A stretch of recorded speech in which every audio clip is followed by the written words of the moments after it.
that's a triple play. New episodes, I couldn't wait. Yeah. Open your mind at the first gate. Press play, no need to debate. AoA, check me out. Look, clocked in, you can catch the hype. Golden Dawn, how we follow the light. Anime like life, married to it, my wife. What is going on, ladies and gentlemen, boys and girls, people of all ages? Welcome back to the AoA show. I am your host, as always, Ian, along with my boys, Isaiah. Yo, yo, yo. And Gavin. What's up? And today we are going to talk about our thoughts on The God of High School, episode 4. This one was called Marriage/Bonds. I love how their titles, by the way, it's like they always have word/word. Makes it pretty easy to remember. I prefer it. Anyway, that is a random thought, but I just wanted to share it. So we're going to talk about this one. You're welcome. So this one obviously centralizes around Mira quite a bit, right? Because of the fact that it has to do with her marriage and bonds, right? That she creates, and her trying to pass on the Moonlight style. And you know, and that's in the way of the sword onto future generations, because basically everything has been endowed to her. So a lot of this episode centralizes around that until the very end, when things take a pretty dark turn. I would say I was literally left slightly uncomfortable at the end of that episode because it was just so, yeah, we'll get to it. But anyway, make sure if you guys like the content today that you're liking, subscribing, hitting that notification bell, sharing with your friends, and commenting your thoughts down below. What'd you think about this episode? What'd you think about our discussion? If you're listening to an audio only version of this on your favorite podcast platform, make sure you guys are throwing a follow on there. Make sure you guys are following us on socials. That's Facebook, Twitter, and Instagram to stay up to date with what is going on. Also, we are talking about potential incorporation of live things at the moment. I don't want to give too much away, but if you follow us on socials, you'll be able to see when and if we are going live. It's funny because me and Isaiah always look at each other because Ian, for no reason, just likes throwing us under the bus. It's not true. I said we're talking about it. I didn't say it was confirmed. I'm just saying you'll never know if you don't have us followed on socials, because yeah, they'll never know if they'll never see it, which is the point, Ian. No, we're just fucking with you. Yeah, sorry. Everyone unfollow. No, so anyway, follow on social media. And if you want to support us on that final level, you can hit us up on Patreon. It's patreon.com/AoA show, or all these links are in the description down below. But anyway, let's get into the episode. So essentially at the beginning of the episode, the nurses essentially announce who the top 4 is going to be. So we have sped through this tournament. Yeah. Like really fucking fast. I guess so. Yeah. I mean, 4 episodes. I mean, like we kind of got the gist, right? By, I would say, even the first episode at this point, like looking back, right, in hindsight. You already know who the finalists are going to be. Yeah. So we're just fucking, and it just happened, point, man, already. Yeah. I mean, fuck it. Why are we even doing this? Just end the show. We already know how it's going to end. Get the shit rolling, right? I mean, whatever, dude. Like, I didn't know if they were going to flesh out a couple more fights, but, you know, it makes sense. They only showed a condensed amount of relatively 8 characters that were like, you know, top fighters, 7 or 8. And, you know, that's roughly 2 rounds, right? It had to be the top 4. Yeah. So it is Dawi Han. I'm going to try and start calling him by that name because people were like, Han, you know what I mean? It's the last name, same thing with Jin. It's just so easy, so much easier to remember. And we're stupid, so. Yeah, right? So I don't know. I might slip, but who cares? So it's going to be Dawi versus Mira in the semifinals, and then it's going to be Mori Jin versus some I think you said Taekwondo guy. No, it was jiu-jitsu. Oh, jiu-jitsu. That's what it was. He was going to versus jiu-jitsu specialist, which I'll be surprised if they even show that fight, to be completely honest with you, because I don't even remember that guy as like a main guy. You know what I mean? Like, so he's either someone who's stupidly powerful for no fucking reason, or he's just fodder. And it's one of the two. So you know, he might have just made it through the ranks. You know what I mean? Yeah, because he kept on like fighting. He's like a sleeper that's like a tank apparently. Yeah. He's like, I can just one shot anybody. You're like, all right, here we go. So anyway, those are going to be our lined up matches there. So the gang, I guess, as we'll refer to them. So Mori, Mira, and Dawi are walking through the streets when all of a sudden a car flies around the corner and stops, like basically dead smack in the middle of the road.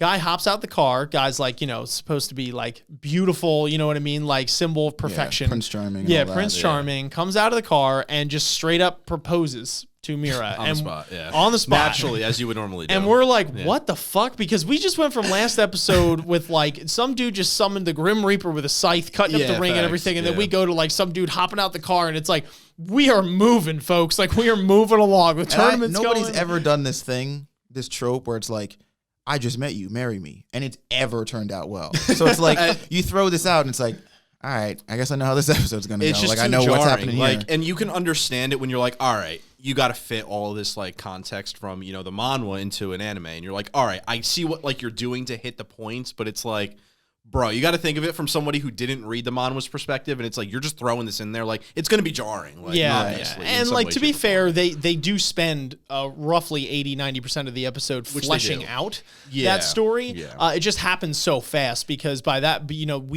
we can see the backstory, but then once we earn present time, it's like it just moves along. You're just it's implied that she says yes. It's implied the story that, was jarring. It's just that like that trope, right? The whole setup of like marry me and don't worry, I'm not evil in any way, shape, or form. In the manhwa, it's fleshed out. That's the thing. Like it's fleshed out and it has a backstory and it has purpose, and then you also know that they need to fit it in this anime. So it's jarring in the sense where that it actually has an impact in the story and makes a big impact on the story, and they have to put it in there. But it's the fact that they have to do it at the speed in which, the show needs to move along, it's a trope and it's not as jarring. And I actually feel like they did a well job with it for putting the amount of information that they did to at least put it in the anime adapted version. For sure. But like at the end of the day, it's still you're gonna look at it and be like, it felt sped up, to be honest. Like you watched it and you're like, wow, they really felt like they just had to kind of throw it in there. Yeah, for sure. Like at the end of the day, we still, not reading the manhwa before because we haven't, we were still able to catch up completely with what was going on. Exactly. For sure. It's just, it's abundantly clear that it is like, vroom, you know what I mean? Exactly. Like it's fucking sped up. So it's like, but if they you're did a cool decent with that, job executing it. It actually wasn't bad. Like I enjoyed it and I was fine with No, it. yeah, for sure. You can tell though. I would say this was the most exposition that we have ever received in one episode yet, I would say. I don't know. I mean, other than Dawi and his friend, but even then that was a little bit short. Yeah. We received, there was a lot, which was, it was fine, but it was just different. So anyway, we go into basically the whole backstory, right? So it's essentially her father, Mira's father dies from causes unknown, and he was clearly a BAMF with this style of the sword, and she has basically inherited some of that talent, if not all of it, if not more, and is definitely a really hard worker, which is just as important of a role to play in this. So unfortunately, her father dies, and essentially her uncle takes over as her guardian, who is not nearly as blessed as her father in terms of athletic ability, talent, you name it, right? Because he's just getting his ass whooped by all the kids at the school. But even more praise for him because he's keeping it up, he's going for it. Yes, 100%, man. And it's very respectable. Exactly. You know what I mean? What he's doing, he's raising the two, his two nieces, in his brother's stead. So, and trying his best at it. So anyway, so this guy comes along, Prince Charming. I forgot his name, so that's what we're calling him. That's our nickname designated for this guy, Prince Charming, who works on, he's on TV. The guy's like absolutely fucking shredded. Yeah, he's an idol. He's like, he's totally an idol. Basically handpicks Mira like right off the bat, right? Like, okay, you're going to be my wife. I see the special star in you. And like, we're watching the episode and we're like, I mean, it was obvious, but we're like, all right, bullshit. Like what's going on? Okay. Like there's definitely an ulterior motive here, which we find out later. So basically Mira says yes, because Mira being a child, and by the way, still in present time is still kind of a child, is, just basically thinking, especially when she's younger, in very short-sighted terms of, okay, I need to pass on the sword. He's strong, and not only is he strong, he has the influence to make this like a world-renowned art, right? Like this is your in, right? You go on this, and like it's going to be in the Olympics. It's going to be, he's promising all these amazing things. So she agrees, but she clearly doesn't love him at all, right? So, her younger sister at the time is cute because she's like all excited. She doesn't understand that, the implications until we move to present time and all that kind of stuff. And essentially we're going back and forth between that now, the backstory, and now present time, where it is obviously she said yes when he came up to her on the side of the street. Yeah. And she is preparing for said wedding, which, by the way, they got put together pretty fucking fast. Dude, like on a dime. It's like, oh, you're getting married? They're like, yeah, I got the venue, I got the dress. You're all good. Like, you just got to show up. She's like, Well, all I right, mean, bet. Like, that dude's as like well, famous facts, as he is. exactly. He probably Yeah, had yeah. that shit like on speed dial. Yeah, like, exactly. Yeah, She's like, it's my like, ninth all right, wedding. turn the I lights got on. this. We're in, you know? Yeah. And had her dress already hand selected. Exactly. apparently. He's like, no, I got your size, and she's like, what? He's like, yeah, no, don't worry, like, you're good. I got your makeup and everything. She's Yeah. like, you just met me. Okay. Wild. Like, all right. And I mean, like, it could be implied because we don't really know how much time passes in between That each is bout very in this true. tournament. It almost seems like they're like, is everyone ready? Good? Okay, we could come back now. Like, sometimes it seems like days, sometimes it seems like hours. I don't know. So there could have been a chunk of time. I don't even know, dude. Like, if someone wants to clarify, like, we know we have these weekly, is this like an everyday thing? I don't know. Like, I feel like they never If it specified. is every day, like after another, then literally that day that he proposed, it's either that or the next day. Literally. She would have had to get married because even then that was before she fought Dawi. Yeah. So like literally on a dime. Yeah, it was, regardless, it was super Okay, quick. So they well, fucking interesting. put that shit Time together. is unclear. in Yeah, this show. yeah. Let's just very agree on that. This train is not stopping for anyone. There are no brakes on this fucking car. But That's funny. anyway, so they get ready really fucking fast, and the whole time, Maury, who is like our lovable goofball, still understands, right? Where it's like, okay, you clearly don't love this guy, and you should be trying to win this tournament because in that way you're going to find the people that are worthy of you or you deem worthy, instead of just latching on to this immediate gratification where it's like this guy's coming along and you think you're going to be able to do it. Like, you're more than just the sword art. You have to love him as well. And obviously it's very important and critical advice from Maury to say that, and does it in a funny way. Like, he's trying to knock on the door at the one point, and Mira like fucking beats his ass down the stairs and like all this kind of stuff. It was just this funny play on it. So eventually, they are going to get married, right? Yeah. So it's the reception hall, and Isaiah had me cracking up because like it's gonna be like Shrek, and Shrek Oh, 1, yeah, where he's they're like Shrek 1. and he's like, I object, and he fucking blasts through the window Which or whatever. it was he's actually a doing. lot more subtle than that. Like, as far as how things played out, it Yeah, pretty much dude, just walked through the front door and like had a little scuffle in the Dude, aisle. they played the clean card. Like, they just kind of opened the door, like immediately loosen the tie, and they're like, we got this. Like, we're right. good. And, like, I thought they would have came in screaming, dude, like full blast. But hey, Yeah, that they was took funny. the show out. Yeah, so at first it's Maury who called Dawi at first. He's like, yo, can you help me out with this? And Dowi's like, I'm at like my 7th job right now, and I have to deliver these noodles or I'm going to get fired. And Maury's like, I'll just eat them all. And he's like, I don't think you understand how this works. Like, people purchase these and I need to deliver them the food that they purchased. But anyway, fucking, so he, at first it's like implied that maybe he won't come along. So Maury's like, all right, I'll go myself. So he goes there, and the security guards, he goes, meets the sister, I believe. And then the security guards are like, you can't go past unless you're invited. So clearly we know, like, fight shenanigans. in the God of high school. Yeah. No one needs an invitation. Exactly, right? So he goes to go up, and they they push him away. And then he goes to jump over them, and that one guy, respect, just caught him by the shirt and just slammed him to the ground.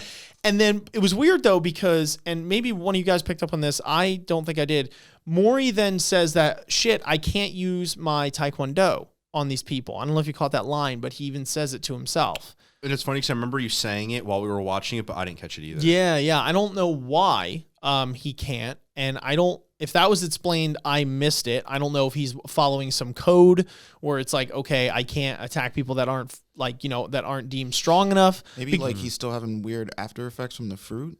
I don't know. It was interesting though. I think I there's. didn't see the line either. Yeah. He like, says like I don't something know. along the lines Maybe of it like was just fucking shit. plot. Yeah, They're like, we need Han to come in and save him. right. So like whatever. I don't know. Kevin's like really in the tank on this one. He's Well, no, thinking- because I'm thinking again with like fast forward to Dawi when the sword comes down and he holds it. I wonder if Maury wasn't able to do anything at that moment, so that's why Dawi like kind of took that charge in front of him, like because he knew. Like he's like, I wonder if like that actually is something or that is an occurrence, like Maury isn't able to fight because whether it's the fruit or something. So I don't know. That is interesting. I don't know. I'm just thinking back and like that would make sense why he didn't like move or He didn't anything. really fight in this episode at all. No, not at all. Like I don't, because it's like at first I'm like, okay, is he reserving this for the ring? But then they like kind of, well, not necessarily. They don't fight the guy in the motorcycle, but it's definitely implied that they're trying to knock him off to get that purse back. And like, I don't know. I'm curious to get that more fleshed out as to why, you know what I mean? He doesn't deem it worthy to fight any someone. of you guys know.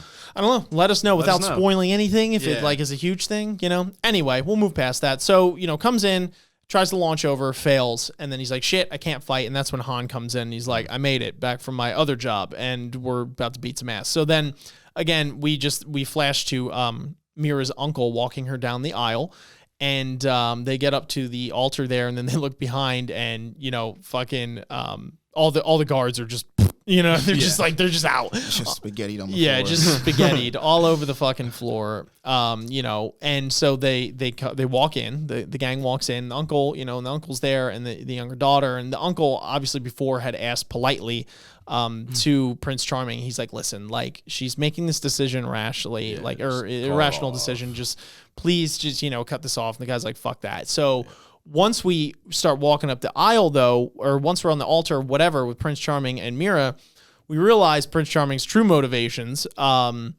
which is basically he's part of this fucking crazy cult. It's part of that weird.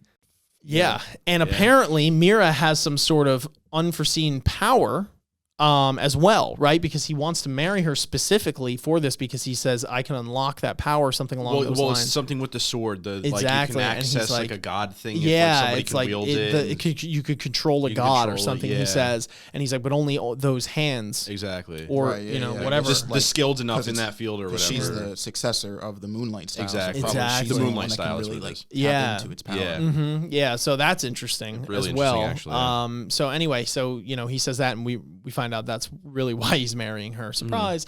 And so they come in, they object. He says, fuck that. The cards are fucking wiped. So he says, I'll handle you guys myself. He comes down with the sword that he just has on tap. It's like, he's just going to kill these people at the reception. Okay. So he just swings down. Han, like a literal unit, because that's what he is, just catches the fucking sword like that. Okay. And he's just like, Maury, go for it. Right. So we get off them. Maury goes up to Mira and, basically tries to convince her one last time. But now he has the help of the younger sister. And then when Mira tries to retaliate and punch him, the uncle takes the blow, which again, just a wholesome dude, man. Like, respect, genuine guy.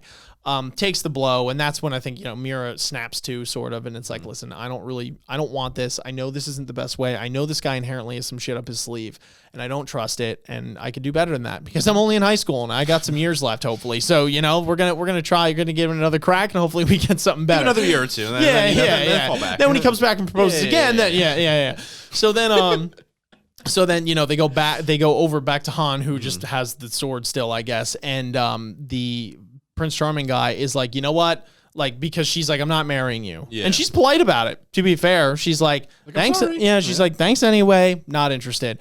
That guy doesn't take that too kindly. And this is where his like total craziness shows, right? Because he starts maniacally laughing and then summons his thing, whatever, whatever his stand, his fucking persona, whatever the fuck it is, summons that with that power. So obviously everyone in this cult, or at least the people in the upper echelons of it, have this ability in some way, shape, or form, and summons that thing. His is pretty dope because it's like a straight up samurai and it's huge.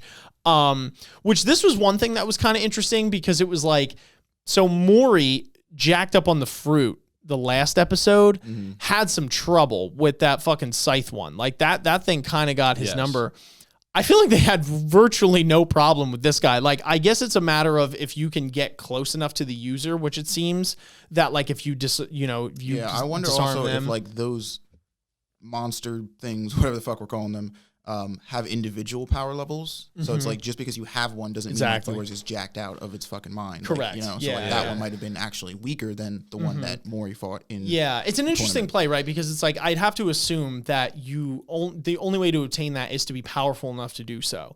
Right, that's my prediction. Right, like that you have to be maybe worthy. We don't really know anything about it. To be honest. Yeah, we don't know. It's all wrapped up in that cult. Whatever the fuck is going on over there. I mean, that dude could literally just be handing them out to anybody who's a member. Which would also might explain why like some of them aren't as strong as others because it depends on like the individual fighter. Weird. I don't know. It's weird because initially Kang is all pissed because they're like, you couldn't have the power. Yeah, like you're not strong enough to and it's like that guy, it. relatively speaking, the first couple episodes was like the strongest guy we saw, right up until Maury beat him. And so it was like, okay, is it a strength thing or is it just like a literal DNA thing? I don't know. Or is it like they are just like you're not worthy because you don't align with our ideals? I don't know. It's weird. So, because there's this whole play now where it's like they dismantled that guy with literally relative ease. And I don't know if they fleshed this out in the manhwa, if anyone has any thoughts on that, or, if they've read it, if it's a more drawn out fight, if there's like something they do to get the upper hand, if all three of them are involved, because really it just seemed like a 1v1 with Mira and him. And he basically swings his sword, not even the big guy. And she does this really badass move. That was really cool. She's like number 6 or whatever. And she like flicks her palm and just slides up the sword, almost like gaining momentum, and just fucking karate chops the dude like in the throat. I thought she would have cut his head off, to be honest with you, because of with her last fight with Ma, where she sliced her. Yeah, I wonder if that's I thought they were. Yeah, I thought she was going to literally decapitate him at that part. I think. Well, actually, I don't remember if it was like a different style. But if it's not, maybe, she can, like, control, like, like she doesn't always have to go to the, like, lethal, cut off. Maybe, because she was being polite to him, and all that kind of stuff. So, and it wasn't. Like maybe killing this dude in the middle of reception is not the best idea. It's she may go to jail. just maybe. Yeah. That's fair. So she, I guess knocks him out or whatever, knocks him down at least. And they clearly he's not knocked out because not fucking for like a scene later, literally. So this nigga comes flying through like they just walk. I was like, what the fuck, dude? What a kick in the balls! Because they just walk out of the wedding reception. She's still got the dress on and all, and she's like, "Let's go, guys!" And all of a sudden, he's like, "I got the sword!" And he just fucking peels out. And it's like, okay, first of all, like I think we need to do a better job of like disarming or giving to the police the guy that could just summon a demon samurai on fucking command. First of all, like that just seems like he's a dangerous man to be left alive or just in public, society. That's just me, but what do I know? And number 2, fucking you just left the sword there. But again, she explains right at the end. She's like, the sword's basically irrelevant, right? Like the sword was just something that I don't know if at first if she she kind of had it in her mind that she needed the sword, right? But she's like, the soul of my father, the soul of this like lives in. It was like an emotional connection. Exactly. It's like a physical. Yeah, it's like I don't literally need the sword, because she does hold a higher precedent on it. In the earlier episodes when Maury nabs it from her, you know what I mean, or whatever. That's to show her growth. Exactly. From this no, I agree. Yeah. So I was just highlighting that. You know what I mean? Like she's grown. Sure. Like the material thing, it's not about that. Exactly. It's that it's in her, right? So wherever she goes, it's gonna come with her. So he peels out and he's got the sword. Good job. It's a paperweight, I guess, at this point, according to her. Yeah. I don't know. Anyway, so he fucking flies away, and then we go and we cut to Dawi, who's in the hospital, and is now witnessing his friend just flatline. And that took a turn, because we went from this like happy, yay, we saved the wedding and we're like all best friends, and all of a sudden this guy just flatlines. Yeah. Now he's like, okay, he's gonna be pissed, right? But like we underestimated how pissed he was going to be. Oh yeah. And this was like literally uncomfortable, like once we get to the end, because of his character, especially seeing him fight the guy with the bat. Initially, right? And he falls down. He's like, I wouldn't do that, only etc. Definitely a flip. So he goes to work again at his other job, where he's like, whatever the fuck, like he's cyber doing. cafe. Yeah. And it was a sweet place, by the way. I have to throw that out there. Like that just seemed like an awesome place to hang out. Yeah. Just throwing it out there. Anyway, so he's there, and the 3 dickheads again, show up, whose only personality trait is dickhead. Mm-hmm. And they come over to him and obviously start taunting him about his dead friend, because, that's just what normal people do. And he fucking, this time, instead of being polite, this one was deserved. He just dismantles them in like a fraction of a second. We don't even see it. We don't even have to, because it probably took that long. It's probably a blink of an eye. They're all fucked up. Everyone's like, and then I guess I don't know if he leaves or he just continues work. He broke his fucking monitor. I don't think his monitor just like stayed at work. It's like, I am not going over that receptionist whatsoever. I don't know what's going on with him today, but I'm not asking any questions. If I gotta go, I'm just leaving. Yeah, dude. I don't know. Like, was it implied that he's fired? Is he going to be back there soon? I don't know. That seems like a pretty grave offense. But anyway, so then he fucks them up, and then we move on to the fight, which really is not a fight. It's a beatdown of Dawi versus Mira, and it was just so fucked up because, Mira got cut from the guy's sword, Prince Charming's sword, in the earlier fight, so she's kind of reeling from that, to be fair.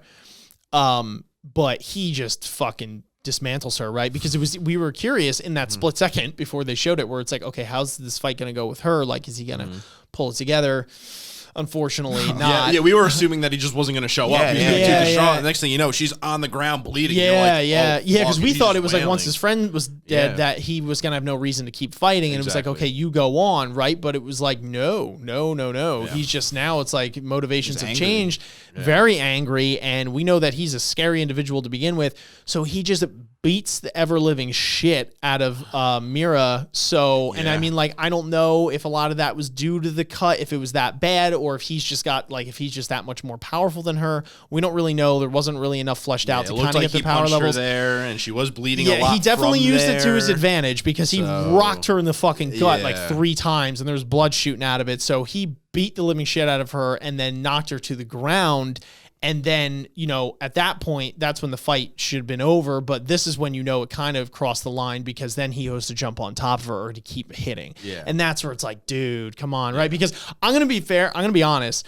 Initially, before he knocked her down, and, you know, Isaiah was saying that, it's like, no. You have to knock them down. I thought it was more than that because I've seen, like, the wrestler, like, knock people to the ground. Like, I was confused on that. Or, like, knock them out. I didn't know if he literally had to beat them until they gave up or the ref stopped it. So I wasn't too sure. But then you pointed out, like, she was definitely out. So, you know, at that, like, because beforehand, I was like, all right, he's definitely being a dick and he's definitely going all out. But to be fair, we are in an arena of combat where you have to beat the shit out of each other in order to advance. And, like, if you are friends, that sucks. But, like, the ring is one thing. So I was like, maybe I was being a little biased because I liked him as a character. And I still do, hopefully, that he, you know, he remedies himself. But then when he knocked her down, you know what I mean? And he went to go there, and then the guy's like, get off. And it was like, dude, like, you had to go that far. It's one of those things where you know he's going through shit, and you just hope he gets over it, and you hope that Mira doesn't hold it against him. I guess, or is it dead? You know. I can't imagine. You imagine he just killed her straight up? The next episode, it starts with her funeral, and you're just like, what the fuck? And you're like, oh, dude, the rate the show moves, I wouldn't even doubt Honestly, it. Literally, dude, I don't know, man. I got to hand it to this episode, because when it started, like, I want to say like 2 minutes in, I was like, all right, I know exactly how the next 22 minutes is going to play out. And like that last 2 minutes, it was like, okay. You're like, we went from a marriage to like, almost dying. It was just, all kinds of like, it was just hard. It was hard to watch because it's like, like, it's weird because you know, the show tries to make a point to be like, you know, Maury, you know, and these guys, like, they're all a crew, they're a squad, like, they're all friends and stuff. But it's like, one, it's weird because at the rate the show moves, you don't really get a lot of time with them to, like, feel that, right? So it's like, I know they're friends because the show tells me that, but, like, I don't feel it, you know, per se with, like, other anime where I'm like, all right, I know those guys, like, fuck with each other, you know? And so it's like, moments like these are weird because it's like, I want to, in my mind, I'm like, all right, these two are friends, and there's got to be some level of, like, camaraderie or understanding just there, but it's like, a part of me also believes that, like, that doesn't matter to them because it's like they haven't really been friends that long, and, like, I don't really know how much time has passed, to be honest, from the beginning of this tournament to now. I mean, like, how long have they actually been friends? It's like, I don't know, but it was, like, weird because it's like, again, I like Han's character so much that it's like to see him, like, step over all these morals that he's worked so hard to, you know, uphold this whole, you know, show. I mean, this is the same dude who took a bat to the face because his opponent fell. Yeah. And it's like now it's like, fuck. And that's the thing. At this point, I don't think they're like friends to the point where they're like really close. They're more like acquaintances at most. Because even I don't know. I think I have to say, and I think this is due to the fact that we haven't read the manhwa, because I've been reading comments, and sometimes people have fleshed out certain scenes that like they don't show, and it seems like they do a lot of shit like together, right? Like when they're not in the tournament, like there's a point where they fucking in the beginning where it's like Dawi and Maury go back to like the biker gang where that guy was a thing, right? And like they do that, and like, to be fair, if we're getting to the point now where we're willing to crash your wedding because we genuinely think that's the right thing, like I think you reached a pretty high point. Well, but what's also interesting in the same episode where Mira's like, "How did you find out where I live?" When you know, so like that's the thing. It's like I looked up your Well, so that's what I mean. It's like they're friends, but they're not like super close. Be like, we're friends. It's like, no, these three might only just literally know each other because they're the only three prominent people in this tournament. It's just so weird. They all walk home together. Like, it's weird because there's enough reasons for them to actually be friends as it is to just like, no, we're all strong. It's so weird though, right? Because they show something as serious as like, you crashing your friend's wedding because you genuinely think they're making the wrong decision. Like, dude, you could be a friend with someone for like years and years and years and be with them through thick and thin and still not have the courage to do that, right? Even if you know it's the right thing.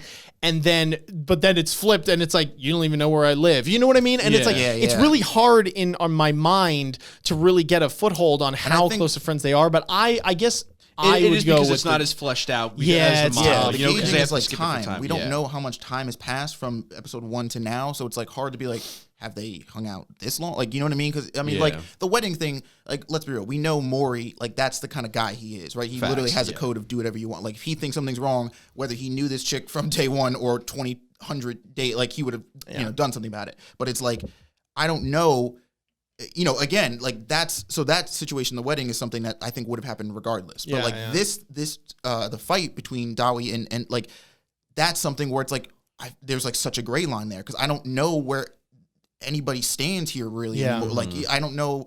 I don't know. It's just so, I'm going confusing. With that they're really good friends. If I have to lean to a side, and I think the reason I do that is because of how impactful that fight was, and I think that they were really trying to like put that across, that it was like, this should feel like an uncomfortable moment. And I think a little bit of that had to do with the fact that it seemed like they were really good friends. And I think they kind of drive that home at the end after the credits when they show her take the selfie with them. And it's like, we're the crew. And it's like, okay, we can measure somebody's level of friendship arbitrarily between us. But like, I think at the end of the day that the show is trying to convey that it's like, okay, these people are good friends. I mean, I would say okay, because even then, thinking about it like more and more, they really don't know anything about each other. Like, either way, they don't know Dawi's friends in the hospital. Obviously, that's a major part of his life. Yeah. They don't know anything about Mira's father, which is a big part of her. Like they are friends. Like that's the thing. They're fighting. Like, they're doing things together, but they don't know anything about each other. So So they're more acquaintances. It's fair to say that if this is the direction the show is pushing it, I'm definitely not picking that up. Like, if this is what the show is trying to say, I don't believe it. Like, because of stuff like that, where it's like, even in the episode when they're at Mira's wedding, Maury has that line where he's like, oh, so this is why she's doing all this. I didn't even know. And it's like stuff like that where it's like a difference between knowing somebody and knowing who they are. Yeah, it's hard, man. It's weird. It's weird. You know what I mean? Trying to flesh it out through an anime because they're moving so fast paced. That's the thing. That's more an answer that the manga readers would know. It's like this high octane shit. Exactly. You know what I mean? And it's like, we don't have time to like, go through every little thing. But anyway, if anyone has any clarification, regardless, that last fight was just uncomfortable to watch. Either way, because he just mollywopped the shit out of her and then comes out and doesn't even feel sorry, has a towel on his head, walk past Maury, and he's like, I'll see you in the finals. Yep. Right? Like, okay, you know what I mean? So they're brawling, and I'm assuming this will be next episode, which we are really stoked about. It's going to be huge. Yeah, so Well, that's the hope. I mean, I don't know, dude. This show throws me for a loop every time. I make a prediction, I'm dead fucking wrong. I feel like as much as it's like, oh, next episode is going to be these two squaring up, it's like, at some point we had to address the giant monster summoning niggas, So it's like, and if we only have 12 episodes, like, you know what I mean? We have to get from A to B pretty quick. Like, we still have miles to jump. So it's like, we might ditch this tournament next episode and then just be in God world. We're a third of the way done. Yeah. You know what I mean? I don't know where the story goes, but like, that's true. That's how it feels. That's just. And I have to say, like, obviously for plot purposes, but not even that. Like, my money's got to be on Maury, right? Like, obviously, because it's like, not to mention, okay, already he was super strong, but like, he ate the fruit now. You know what I mean? So I feel like he's gonna be okay. Yeah. So he's either gonna win the fight, something's gonna happen before the fight ends, or he's gonna like technically lose, but still be able to get up and like do whatever else happens. It'd be wild if Dawi won, becomes a powerhouse, and then they give him the fruit, he survives, and becomes the main antagonist of the story. I could have wrote this shit, bro. You fucking wild. That'd be dope. That'd be wild. That would be wild, though. I'm just saying. I don't think it's gonna happen, but that'd be wild. What do you mean not good? I'd enjoy it if they did that. Park is just basically like, all right, I'm a head out. Yeah, I think we're just crowning the actual criminals that are running this shit. Yeah, right. I don't know. I think I hope that Dawi gets through this, and I hope that they're able to. You know what I mean? Yeah, that's what's gonna happen. Anyway, so that was the episode. Pretty wild. We're gonna be, really excited to keep on watching some more. Hopefully, some wild shit happens. I know it will. I won't be disappointed. I know that as well. But again, let us know your thoughts, guys. If you enjoyed this episode, if you enjoyed the discussion, what other things that you could bring to the table? What happened in the manhwa that maybe we missed without spoiling anything? Don't be a jerk. But yeah, until next time, guys, we will catch you on the flip. Peace. Later. Peace. Hey folks, thank you so much for listening. Don't forget to like, comment, subscribe, and hit the notification bell so you don't miss our new episodes. You can follow us on Facebook, Twitter, and Instagram at AoA Podcast if you want to keep up with our content or suggest new ideas for the show. You can watch us on YouTube or listen to us on iTunes, Spotify, Google Play, Podbean, or more. Thanks for tuning in, and we'll see you guys next week to talk about all things anime.